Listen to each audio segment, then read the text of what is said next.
स्वागत है आप सभी का हमारे YouTube चैनल पर। आज हम राजस्थान के एक महत्वपूर्ण योद्धा के बारे में पढ़ने जा रहे हैं जिनका नाम है महाराणा प्रताप। महाराणा प्रताप के बारे में जो महत्वपूर्ण सूचनाएं हैं वो आपके एग्जाम पॉइंट के दृष्टिकोण से हम लेके चलेंगे ताकि आपको एग्जाम में कुछ सहायता मिल सके उनके प्रश्नों के अकॉर्डिंग। तो सबसे पहले अपन बात करेंगे महाराणा प्रताप के जन्म के बारे में। महाराणा प्रताप का जन्म 9 मई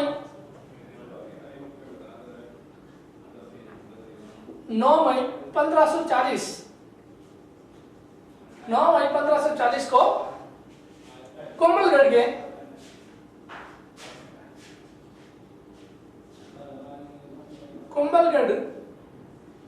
दुर्ग के कटारगढ़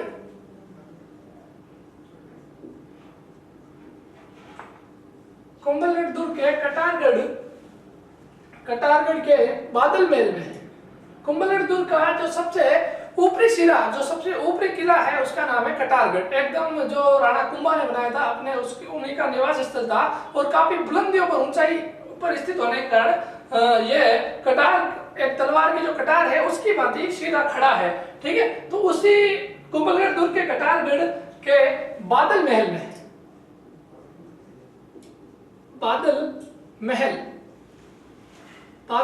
के जूनी कचहरी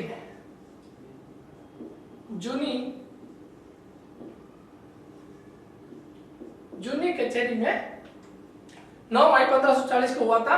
और अगर अपन विक्रम संवत के तौर पे देखें तो ये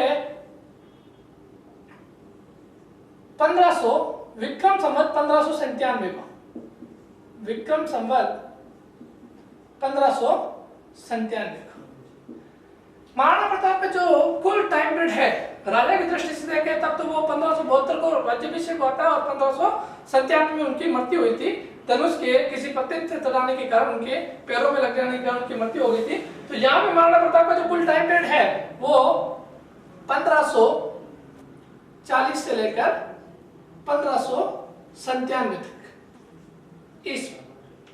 ठीक है, इसमें देखो ये ईस्वी में 1597 और यहाँ पे विक्रम संवत 1597। एक बार आरपीसी ने ऐसा क्वेश्चन पूछा था कि जो 1597 दिन ऐसा महापुरुष का नाम बताइए जिनका जन्म विक्रम संवत 1597 का और मृत्यु 1597 ईस्वी को हुई थी। तो ये दोनों ही एक महत्वपूर्ण फैक्ट है और कई बार क्वेश्चन आने लायक है, तो इसको आप याद करके चलिएगा। ठीक है, उसके अलावा इनका जो जन्म है तिथि के हिसाब से इनकी जो जयंती किस दिन मनाई जाती है, तो जयंती के संबंध में यूं है कि इनका जन्म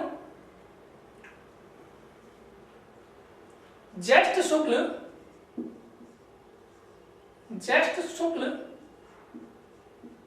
तृतीया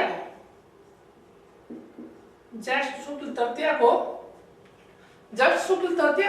इनका जन्म का जो दिन है वो ज्येष्ठ शुक्ल तृतीया विक्रम संवत 1597 को इनका जन्म हुआ था। कुंभलगढ़ के कटारगढ़ के बादल महल की जूनी कचहरी में हुआ था।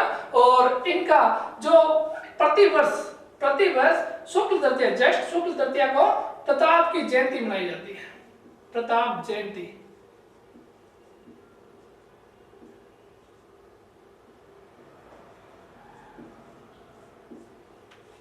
इसके अलावा महाराणा प्रताप की जो माता का नाम अपन देखें तो इनकी माता का नाम था माता जो जन्म देने से जो जीवन देने वाले से अपन याद रख सकते हैं कि इनकी जो जन्म देने वाली माता थी उनका नाम था जयवंताबाई।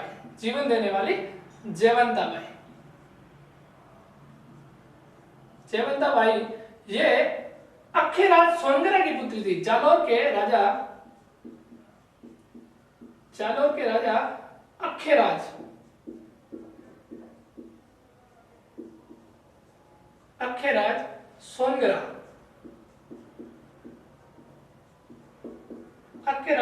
सोनगरा की पुत्री थी। ठीक है, उसके अलावा इनके पिता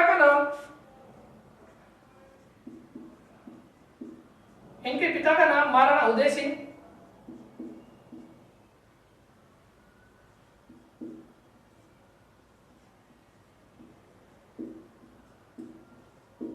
महाराणा उदय सिंह जिनका जो टाइम पीरियड आपको पता होगा कि ये 1537 से 1572 में,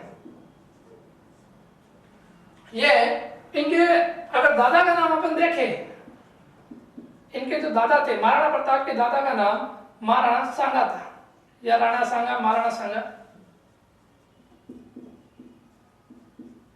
महाराणा सांगा। ये महाराणा सांगा दोस्तों वही है जिन्होंने बाबर को एक बार हराया और उसके बाद में बाबर से ये संपूर्ण राजपूतों के साथ वापस हार गए, और इसी के चक्कर में ये जो अपना संपूर्ण भारत है विदेशी जातियों से गिर गया और यहाँ पर मुगल सत्ता की स्थापना हुई। और यहाँ पर जो राणा सांगा थे, राणा सांगा और महाराणा प्रताप के बीच में अनेक सारे राजा हुए, जिनमें सबसे पहले महाराणा सांगा की मृत्यु के बाद में इनके पुत्र, इनके वैसे तीन पुत्र थे।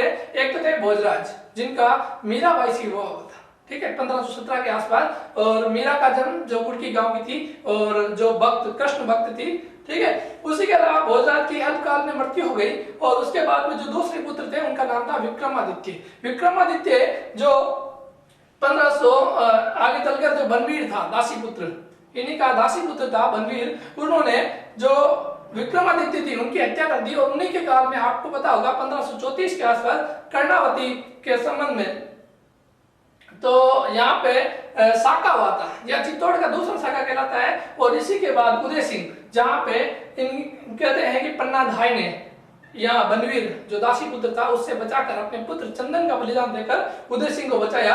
और उदय सिंह अपने पिता के भांति, राणा सांगा के भांति इतना वीर और साहसी नहीं था, क्योंकि जब कई कहते हैं, कर्नल जेम्स टोड ने इनका उल्लेख किया है। कर्नल जेम्स टोड कहते हैं कि अगर उदय सिंह जब शेरशाह सूरी ने जब आक्रमण किया था चित्तौड़ के ऊपर, तो इसने बिना लड़े ही, उदय सिंह ने बिना लड़े ही दुर्ग की चाबियां उन्हें सौंप दी थी। उसके अलावा अपन और देखने को मिलता है, जब 1567 में अकबर ने चित्तौड़ पर हमला किया, तब इसने जेमल और पत्ता को अपनी दुर्ग की चाबियां सौंपकर और खुद पहाड़ों से निकल गए। यह उनकी कायरता को दर्शाता है। तो कई बार इतिहासकार कहते हैं कि अगर महाराणा प्रताप और राणा सांगा के मध्य कोई और अच्छा वीर साहसी यहाँ पे राजा होता, या राणा, इनके बीच में ये दूरियां नहीं होती, और इन्हीं का पुत्र अगर महाराणा प्रताप होता, तो आज राजस्थान या भारत का इतिहास कुछ और होता। तो उसी के संबंध अपन चर्चा कर रहे हैं कि उदय सिंह की भांति उदय सिंह से कई गुना अच्छे कर्मों का जो तेज प्रताप भी थे, वो प्रताप थे, और इनका जो प्रभाव महाराणा प्रताप के जीवन पर सर्वाधिक प्रभाव अगर किसी का पड़ा है तो उनकी माता जयवंताबाई का।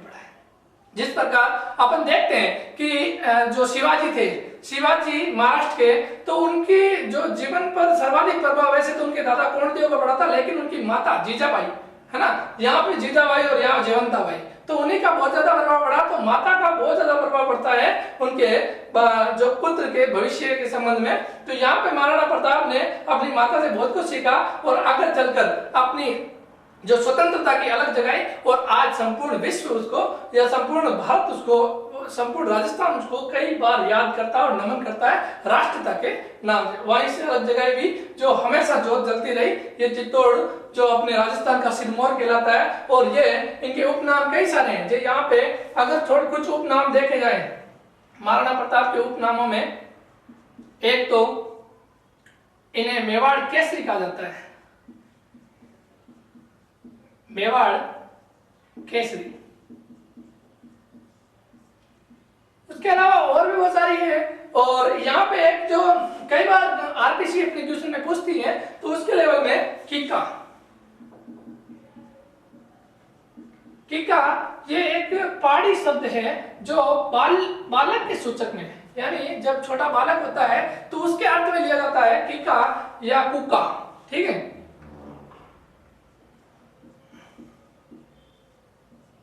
बालक के अर्थ में लिया जाता है। तो ये प्यार से वहां की जो भील जनजाति थी, इन्हें महाराणा प्रताप को किका या कुका कहकर संबोधित करती थी। आगे अपन देखते हैं इनके भाइयों में। तो महाराणा प्रताप के जो भाई थे, इन भाइयों में एक तो थे शक्ति सिंह जो इनके सगे भाइयों में थे, जो इनके सगे भाई थे। और उसके अलावा इनके जो दूसरे, वैसे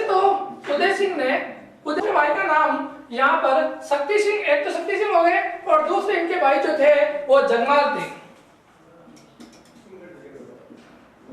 जगमाल थे, ये इन्हें राज्याभिषेक राजा बना, युवराज पद दिया था अपने दूसरी पत्नी के ज्यादा प्रेम के स्वभाव के कारण। और लेकिन जब महाराणा प्रताप की जो के राज सोनगरा थे, इनके सहयोग से और कृष्णदास चुड़ावत इनके सहयोग से इन्हें इनका जो राज्याभिषेक हुआ था। और यहाँ पर जगमाल ये रूठ कर अकबर की शरण में आगरा चला गया। अकबर की शरण में आगरा चला गया और जहां पर अकबर की शरण में आगरा चला गया तो इसे जहाजपुर की जो जागीर दी गई थी। और जागीर देने के बाद में ये 1500 आगे अपन पढ़ेंगे 1583 में दत्तानी सिरोही 1583 में दत्तानी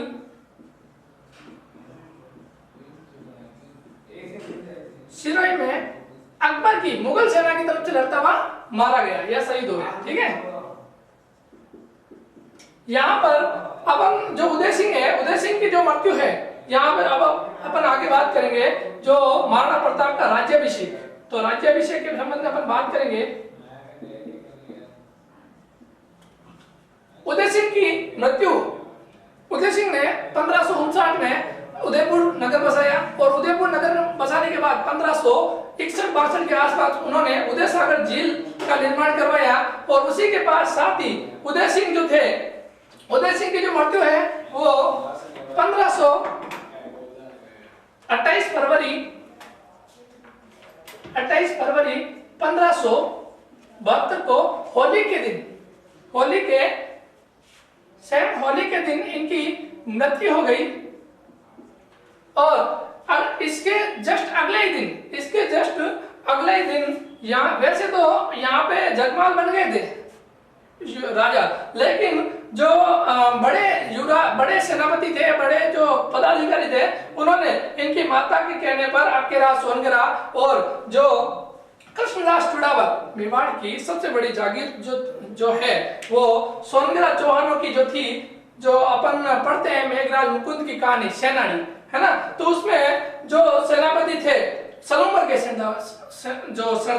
सलूमर के सरदारों को ये मान्यता प्राप्त थी कि सलूमर के सरदार ही यहाँ पे जो महाराणा होते हैं उनका राज्याभिषेक करते हैं। क्योंकि आपने पढ़ा होगा कि जब राणा लाखा के पुत्र था चूड़ा, है ना, तो उन्होंने जो रणमल थे, जोधपुर के राजा राव चूड़ा के पुत्र रणमल और उनकी पुत्री जो रणमल की जो बहन थी हंसाबाई, उनका विवाह राणा चूड़ा के लिए आया था। लेकिन राणा जो कुंवर चूड़ा है, उन्होंने अपने पिता जो लाखा थे उनसे उनका विवाह करवा दिया।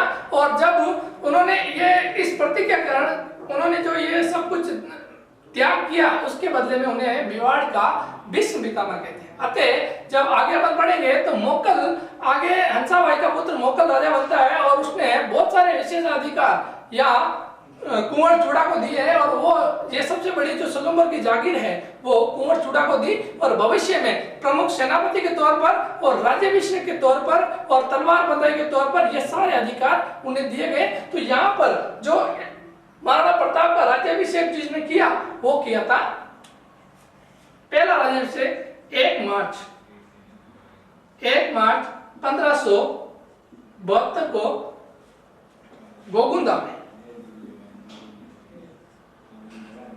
गोगुंदा राजसमंद में इनका राज्याभिषेक कृष्णदास चुड़ावत ने किया था। कृष्णदास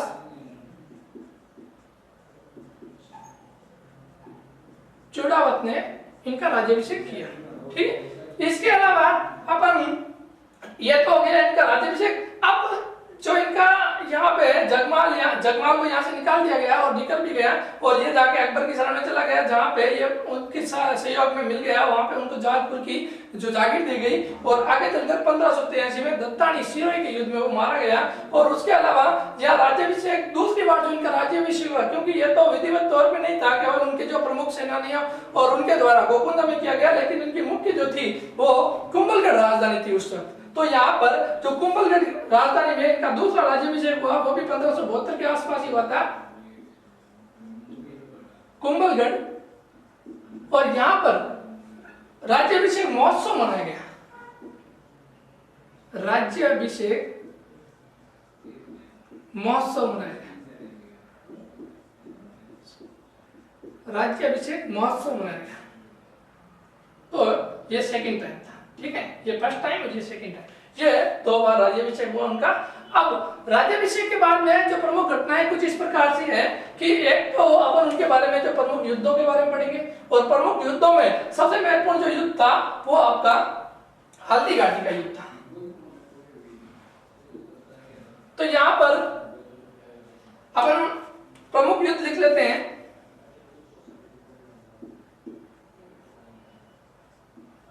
प्रमुख युद्धों में सबसे पहले अपन लेते हैं हल्दी घाटी का युद्ध।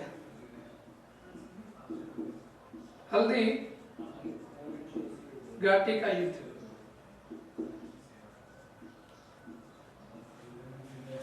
अपन कुछ ऊपर वाला मिटा के पढ़ते हैं।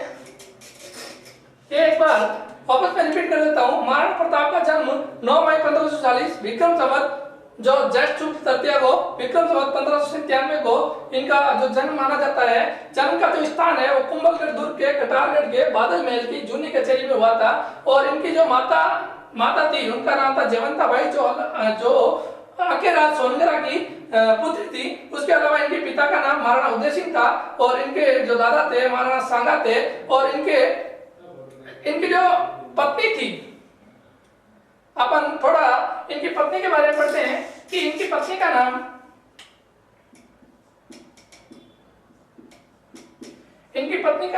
इस अजब दीवाने की पत्नी का नाम, इस गजब दीवाने की पत्नी का नाम अजब दे पवार था। अजब दे पवार था। और ये जो है रामरख पवार की पुत्री थी, रामरख पवार की पुत्री थी इसके। और इन्हीं से आगे चलकर जो इनका पुत्र हुआ उसका नाम था अमर सिंह। इन्हीं से जो पुत्र उत्पन्न हुआ वो था अमर सिंह। ये भी अपने पिता की भांति वीर था और अपने जब तक ये राजपद में रहा तब तक इन्होंने मुगलों की अधीनता स्वीकार नहीं की। और आखिर में इनके पुत्र करण सिंह के कहने पर इनके मध्य मेवाड़ और मुगल संधि हुई। ठीक है, तो उसके बारे में अपन आगे चर्चा करेंगे।